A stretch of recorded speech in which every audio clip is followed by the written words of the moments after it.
Olá, pessoal! Sou Cleidiana Ramos, sou jornalista, doutora em antropologia e produzo conteúdos de memória para os canais do Grupo à Tarde. Eu sou Priscila Dória, jornalista e repórter do Grupo à Tarde. Nós estamos aqui na sessão Senta que Temos História do projeto REC à Tarde. Nessa sessão a gente recebe especialistas das mais variadas áreas do conhecimento para a gente discutir assuntos variados. Hoje a gente está aqui com o professor Efson Lima, advogado, doutor em Direito, mas ele vai se apresentar melhor. Tudo bem, professor? Tudo bem, professora Cleidiana Ramos, tudo bem, Priscila. Já que ela me deu esse dever, né, de me apresentar, que é um dever, né? E é difícil, mas é isso. Eu, além dessas credenciais trazidas pela professora Cleidiana, eu atuo de algum modo na área da literatura, escrevo alguns textos e faço parte também do Conselho LGBTQIA+, do estado da Bahia, né? Desenvolvo outras funções mais E é imortal variadas. da Academia de Letras de Eu Ilhéus. pertenço à Academia de Letras de Ilhéus e também da Academia Grapiúna de Letras e Artes, ali com sede em Itabuna, Grau. Tá vendo? Tem muita coisa. Professor, a gente vai conversar aqui um pouco, né, sobre essa intersecção do direito com algumas áreas, inclusive do comportamento, né? E na edição de 5 de março de 1921, a Tarde trouxe uma reportagem de capa com um título falando de Davino, o moralista, um agente da força policial, né, de Jacobina, e que acabou ali expedindo uma determinação legislando sobre coisas como jogo de azar, né? Mas uma das coisas mais interessantes era a recomendação de que as mulheres de vida fácil usassem saias com bainhas 5 centímetros acima do tornozelo. Né? Uma coisa que a gente está aqui achando inusitado, rindo, mas a gente teve realmente essa trajetória da tentativa do direito interferir nessa área de costumes, o direito e também a ação policial, não é isso? É interessante, eu acho que, primeiro, quando nós estamos diante do campo do direito, né, nós não podemos perder de vista que costume, de direito, né, moral, ética, são termos que eu diria essenciais para a carreira do profissional que vai atuar no mundo jurídico. Né? Então, o nosso sempre Miguel Reale, em Lições Preliminares do Direito, ele traz, né, tentando fazer, pelo menos, nos apresentar os conceitos do que seria, então, o direito, do que seria a moral, do que seria o costume, né? Historicamente sempre foi assim. É importante também dizer o seguinte, que temos o Marquês de Condorcet, que fala o seguinte, que o direito é o último comboio da transformação social. Então, o direito é a última instância, né, que vai vai, de algum modo, dispor de forma normativa. Nesse caso, o Davino, né, o moralista, causa-nos um certo estranhamento, né? Mas também, né, nós não podemos perder de vista que se nós pegarmos 1921 e se nós formos até 1960, quando nós tivemos um presidente da República que estabeleceu regras para jogos de azar e também para o uso do biquíni, né? Imagine a Priscila e professora Cleidiana, que nos anos 70 a atriz Leila Diniz, quando vai de biquíni para a praia pela primeira vez, ela grávida, ela assusta o país. Então, no caso, aqui no século ali na segunda década do século XX, em Jacobina, né, que esse episódio acontece em Jacobina, então quando nós visualizamos ali, né, um sujeito que, em tese, não deveria, né, legislar, né, ele está legislando, né, é um delegado de polícia, é interessante que o próprio decreto que o Jânio Quadros, né, edita, ele menciona que existe uma polícia de costume no Brasil, né? Então, essa polícia civil que vai ser estruturada no Brasil a partir de 1841, no Império, que vai cumprir uma função aparentemente de descentralizar poder, mas que, na verdade, estava concentrando o poder do Império em pequenas cidades, né, em pequenos povoados. Então, tudo isso vai, de algum modo, né, fazer o controle desses costumes ao longo da nossa caminhada. E o direito sempre foi assim. Eu sempre falo que o direito é uma área conservadora, né? E, claro, e aí nós temos, à medida também que o direito, ele possibilita, né, o ganho de direitos a partir das transformações sociais, das mobilizações, né, dos grupos identitários que estamos aqui, população LGBTQIA+, mulheres, pessoas com deficiência, indígenas, mas também no passado, porque a série de direitos, né, de conquistas de direitos, se nós pegarmos a primeira geração de direitos fundamentais, né, ou a primeira dimensão dos direitos, nós vamos ver que são liberdades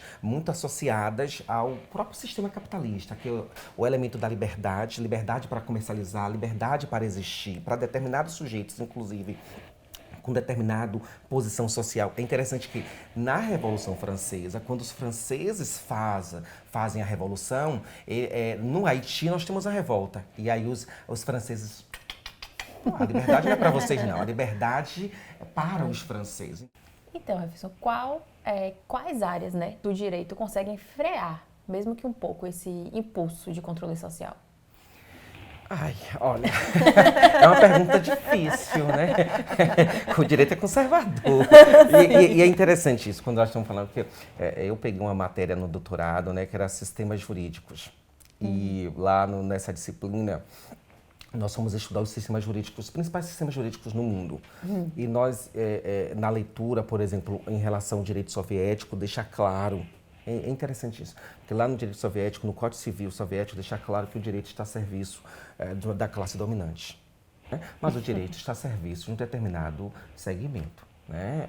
E a sociedade precisa, então, impulsionar. Então, assim, quais áreas freia essa pauta de costume? Nós não temos uma área específica, certo? Sim. Mas nós temos alguns campos bem recentes que têm possibilitado algumas reflexões, inclusive ajudando o direito, certo? Então, nós da área do direito temos, né, inclusive que não é do campo do direito, mas, por exemplo, se você parar para estudar do ponto de vista sociológico, o fenômeno do direito, a antropologia que vem para cá, inclusive o fenômeno da bioética, né? Quando nós estamos estudando bioética,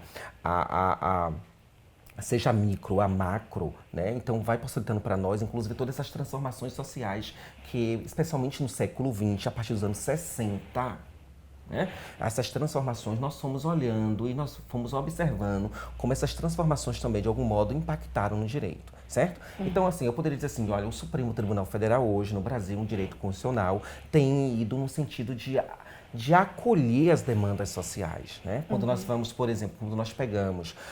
veja só, existe um fenômeno social, a união entre pessoas do mesmo sexo, né? Então, na via do direito, quando o direito constitucional, né, faz um debate, o Supremo Tribunal Federal reconhece que, né, nós precisamos reconhecer a união estável. E é interessante isso, o debate da união estável, porque o debate da união estável, ela se nós pegarmos no Reino Unido, os conservadores apoiaram a união estável. Sabe por que eles apoiaram? Eles falaram, não, a população LGBTQIA+, está defendendo a família, que é justamente o que nós defendemos. Né? Então, veja, certo? Os conservadores britânicos foram nesse sentido. Olha, eles estão defendendo a família, e por que você contra? Então, vejam, no Brasil, não. Nós tivemos um embate. Então, os conservadores no Brasil sempre acham e acreditam que reconhecer a união estável entre pessoas do mesmo sexo, e depois, logo, na sequência, o CNJ, né, determinou que os cartórios reconhecessem os casamentos. Né? Então veja que existe um campo de avanço. O próprio campo das mulheres, né? Então, digamos assim, os movimentos sociais, nas suas mais variadas faces, eles têm sido então fundamentais para tensionar essa relação do direito? Sim, os movimentos sociais, uma parte das conquistas decorrem desses questionamentos, desses embates, das caminhadas, das passeatas, né? Inclusive hoje, com o fenômeno do amicus curiae do Supremo Tribunal Federal, onde se abre para audiências públicas, né? E a sociedade civil cada vez mais tem participado desses debates, né? Tentando ali sensibilizar o Supremo Tribunal Federal das demandas da sociedade, né? Volto a dizer, em que pese o direito ser esse último comboio da transformação social, né? Ele é um reflexo da sociedade. Então, e a sociedade, eu acho que organizada, acaba impulsionando. E isso sempre foi assim, né? O direito, o marco legal, a legislação, né? Que o Congresso Nacional decide, né? Ou o Congresso Nacional propõe, ou o Executivo envia um pacote, né? Para que o Congresso Nacional delibere, sempre vem de uma movimentação social. Ou vem da sociedade civil organizada, ou vem do segmento empresarial, né? A partir do segmento produtivo, reforma tributária em curso, existe uma demanda, né? E olha que a perspectiva da cesta básica hoje talvez seja a mínima, seja aí a barganha que está se oferecendo para a sociedade como um todo. Mas o que está se buscando aqui é um determinado, facilitar a vida de um determinado, eu não sou contra não, viu, a reforma tributária, deixando logo bem claro aqui. Mas assim, veja que né, se pensar uma cesta básica que vai depender de uma lei complementar para definir o que é cesta básica no Brasil, para que nós tenhamos avanço. Veja que, né, claro que essas conquistas da reforma tributária, ela é fenomenal, vai acabar reverberando positivamente na sociedade como um todo. Mas veja que alguns movimentos sociais, e aí sempre eu recorro à bioética. Eu fui professor, né, dessa disciplina, então assim, os anos 60, 70, 80, as transformações sociais que nós tivemos, né, a pílula anticoncepcional, a próprio uso da camisinha, que existe aí por trás todo também uma pauta de costume, né, imagine você ver, interessante, né, o Estado diz assim, olha, com suas campanhas, use camisinha, use preservativo, né, inclusive diante de várias festas que nós temos a incidência dessas campanhas, o Estado atuando para diversos fenômenos, mas que existia também o próprio debate, para além da prevenção, né? Imagine, de algum modo, né? Tanto o uso da pílula quanto a camisinha, um debate de planejamento familiar, que planejamento familiar nesse país é um tabu fazer um debate, né? Então veja que, né, como se for, acaba indo para uma pauta conservadora. Imaginemos diversos temas que recentemente o Brasil, né? Os brasileiros chegam a votar em governos, né, para presidente, para prefeito, para vereador, de acordo com pauta de costume. E, professor, então, de certa forma, também a gente teve um ganho que foi o fim das chamadas delegacias de costumes, né? Sim. A gente, por exemplo, tem um caso emblemático na Bahia, que era a Delegacia de Jogos e Costumes, que legislava, inclusive, sobre a questão dos candomblés, das religiões afro-brasileiras, né? E, pelo menos nesse caso, o decreto do então, o governador Roberto Santos, em 76, acabou com essa exigência que os terreiros pudessem retirar na mesma delegacia, na mesma unidade que regulava jogos de azar, né, e outras atividades, como, por exemplo, a atividade das profissionais do sexo, né? Pois é. Então, enquanto instância, né, para acompanhar processos, para instrumentalizar, nós tivemos o fim dessas delegacias especializadas em pauta de costumes, né, a polícia de costume, né, tivemos o fim, mas nós temos alguns tipos penais que estão associados diretamente às pautas de costume, e aí nós temos determinados setores especializados para acompanhar determinados comportamentos, né? Em virtude até mesmo dentro de um cunho social mesmo, a concertação social. Nós temos essas conquistas, né, de algum modo. Acho que né, o Brasil, né, nos anos 90, dentro desse novo contexto da ordem econômica, do fenômeno da globalização ou da mundialização, né, nós somos também, a sociedade brasileira passou por profundas transformações, e o direito também ele vem nesse sentido, né, a própria sociedade, né, nós as mulheres, os homens, né, já se vestem muito mais de forma diferente que no passado, né? Nós estamos... É interessante porque, veja só, essa pauta de costume é tão trágica que define os trajes das pessoas que devem usar nos tribunais. Porque simplesmente a roupa é como se a roupa oferecesse o decoro. Né? Então, nós tivemos um caso recentemente, que aí precisa avançar mais, mas assim, uma pessoa do Distrito Federal, um filho de santo, né, estava no período de obrigações, né, no período das obrigações, e ele foi para o tribunal com roupa branca, né, e lá ele não quis usar a roupa preta, né, tendo em vista um elemento religioso, e simplesmente ali ele não pôde fazer a sustentação oral. É interessante porque eu tenho um confrade que é pai de santo em Ilhéus, e ele não usa a pelerine preta, ele usa a pelerine branca. Então também o próprio direito precisa também ter uma sensibilidade, né, para acompanhar as mudanças, né? Então, se no século XVII, século XVIII, né, ali numa perspectiva, se buscávamos uma universalização, né? Uma universalização, que essa universalização era que todo mundo seguisse determinado padrão.